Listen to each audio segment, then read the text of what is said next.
വനിതാ സംവരണ ബില്ലുമായി ബന്ധപ്പെട്ട് അടുത്തിടെ നടന്ന ചില കാര്യങ്ങൾ പ്രതിപക്ഷം ഒരു വലിയ വിജയമായിട്ട് ആഘോഷിക്കുകയാണ്. പക്ഷേ ആ ആഘോഷത്തിനു പിന്നിൽ ശരിക്കും ഒരു വലിയ നഷ്ടത്തിന്റെ കഥയുണ്ടോ? വാ, നമുക്കിതിന്റെ ഉള്ളറകളിലേക്കൊന്ന് ഇറങ്ങിച്ചെല്ലാം. അപ്പോ ഇതാണ് ഇവിടത്തെ ഏറ്റവും പ്രധാനപ്പെട്ട ചോദ്യം. ഒരു രാഷ്ട്രീയ വിജയം അതെങ്ങനെയാണ് സ്വന്തം കാലിനിട്ട് വെക്കുന്ന ഒരു പാരയായി മാറുന്നത്? പ്രതിപക്ഷത്തിന്റെ ഈ വിജയാഘോഷം ഒരു വശത്ത്, പക്ഷേ അതിന്റെ മറുവശത്ത് ചില പ്രത്യാഘാതങ്ങൾ ഒളിഞ്ഞിരിപ്പുണ്ട്. ശരി, നമുക്ക് ഇതിലേക്ക് ആഴത്തിൽ കടന്നു ചെല്ലാം.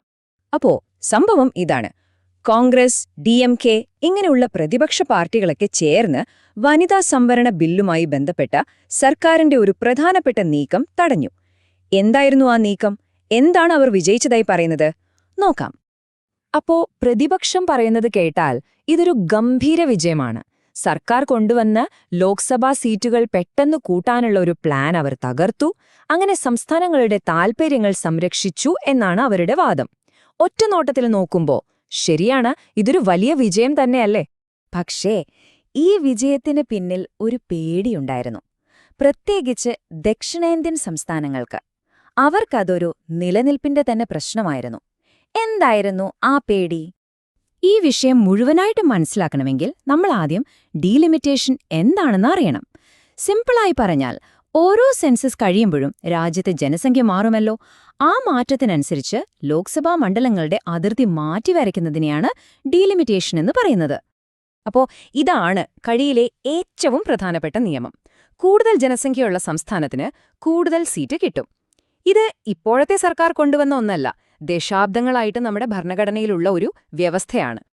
ഈ കാണുന്ന കണക്കുകളിലേക്ക് ഒന്ന് നോക്കൂ. ജനസംഖ്യ മാത്രം നോക്കുകയാണെങ്കിൽ എന്താണ് സംഭവിക്കാൻ പോകുന്നതെന്ന് വ്യക്തമാണ്. ഉത്തർപ്രദേശിനും ബീഹാറിനുമൊക്കെ സീറ്റുകൾ കുത്തനെ കൂടും. അതേസമയം കേരളം പോലുള്ള സംസ്ഥാനങ്ങൾക്ക് കിട്ടുന്ന വർധനവ് വളരെ തുച്ഛം. ഇതായിരുന്നു ദക്ഷിണേന്ത്യൻ സംസ്ഥാനങ്ങളുടെ ഏറ്റവും വലിയ പേടി. അതായത് ദേശീയ രാഷ്ട്രീയത്തില് തങ്ങളുടെ ശബ്ദം പതിയെ പതിയെ ഇല്ലാതായി പോകുമോ എന്നൊരു പേടി. ഹിന്ദി സംസാരിക്കുന്ന ജനസംഖ്യ കൂടുതലുള്ള സംസ്ഥാനങ്ങളെല്ലാം തീരുമാനിക്കുന്നൊരു അവസ്ഥ വരുമോ എന്നൊരാശങ്ക. ശരിക്കും പറഞ്ഞാല് അതൊരു ന്യായമായ ആശങ്ക തന്നെയാണ്. അങ്ങനെ ഈ ചർച്ചകളൊക്കെ മുറുകി നിൽക്കുമ്പോഴാണ് ആരും പ്രതീക്ഷിക്കാത്തൊരു ട്വിസ്റ്റ് വരുന്നത്. ഗവൺമെന്റിന്റെ ഭാഗത്തുനിന്ന് ഒരു ഓഫർ. ആഭ്യന്തരമന്ത്രി മുന്നോട്ട് വെച്ച ഓഫർ ഇതായിരുന്നു. അദ്ദേഹം പറഞ്ഞതിങ്ങനെയാണ്: എനിക്കൊരു മണിക്കൂർ സമയം തരൂ, ഞാൻ എല്ലാ സംസ്ഥാനങ്ങൾക്കും അവരുടെ ജനസംഖ്യ നോക്കാതെ 50% സീറ്റ് കൂട്ടിത്തരുന്ന ഒരു ഡ്രാഫ്റ്റ് ഉണ്ടാക്കി നിങ്ങളുടെ കയ്യിൽ തരാം. പ്രതിപക്ഷത്തിന്റെ എല്ലാ പേടിയും മാറ്റുന്ന ഒരു ഓഫറായിരുന്നു അത്. അതെ, ഈ നമ്പറാണ് ഇവിടെ പ്രധാനം. 50%, 50%. ജനസംഖ്യയല്ല മാനദണ്ഡം. എല്ലാ സംസ്ഥാനങ്ങൾക്കും നിലവിലുള്ള സീറ്റിന്റെ 50% അധികം. അതായത് ഇപ്പോഴുള്ള അധികാരത്തിന്റെ ബാലൻസ് അതേപോലെ നിലനിൽക്കും. പക്ഷേ എന്താണ് സംഭവിച്ചത്? പ്രതിപക്ഷം ആ ഓഫർ തട്ടിക്കളഞ്ഞു. ആ ഒരൊറ്റ തീരുമാനം കൊണ്ട് അവർക്ക് മുന്നിലുണ്ടായിരുന്നത് 2 വഴികളായിരുന്നു. ആ വഴികൾ തമ്മിലുള്ള വ്യത്യാസം നമുക്ക് നോക്കാം. ഈ കാണുന്ന ടേബിളാണ് ഈ വിഷയത്തിന്റെ എല്ലാം കാതൽ. ആ ഓഫർ സ്വീകരിച്ചിരുന്നെങ്കിൽ എന്ത് കിട്ടുമായിരുന്നു? അത് നിരസിച്ചതുകൊണ്ട് ഇനി എന്ത് സംഭവിക്കാൻ പോകുന്നു? വ്യത്യാസം നോക്കൂ. കേരളത്തിന് 30 സീറ്റ് കിട്ടുമായിരുന്നു, തമിഴ്നാടിന് 59. അതാണ് അവർ വേണ്ടെന്ന് വെച്ചത്. നമുക്ക് കേരളത്തിന്റെ കാര്യം മാത്രം എടുത്തു നോക്കാം. അപ്പോഴാണ് ഈ നഷ്ടത്തിന്റെ ആഴം ശരിക്കും മനസ്സിലാവുക. തെരഞ്ഞെടുപ്പ് ഇതായിരുന്നു: ഒന്നുകിൽ 10 സീറ്റ് അധികം നേടി 30 സീറ്റിലേക്ക് എത്തുക, അല്ലെങ്കിൽ ഭാവിയിൽ 6 സീറ്റ് നഷ്ടപ്പെട്ട് 14ലേക്ക് ചുരുങ്ങാൻ സാധ്യതയുണ്ടാവുക. അവർ രണ്ടാമത്തത് തെരഞ്ഞെടുത്തു. ഇതാണ് ആ ഓഫർ പ്രകാരം കേരളത്തിന് കിട്ടുമായിരുന്ന സീറ്റുകളുടെ എണ്ണം: 30. ഓർമ്മ വെച്ചോളൂ, 30. ഇനി ഈ സംഖ്യയിലേക്ക് നോക്കൂ, 14.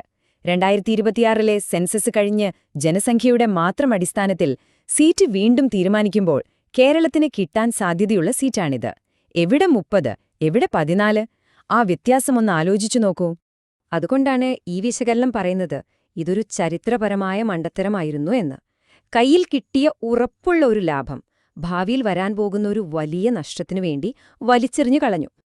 അപ്പോ ഈ കളിയുടെ അവസാനം യഥാർത്ഥത്തിൽ ആരാണ് ജയിച്ചത്, ആരാണ് തോറ്റത്?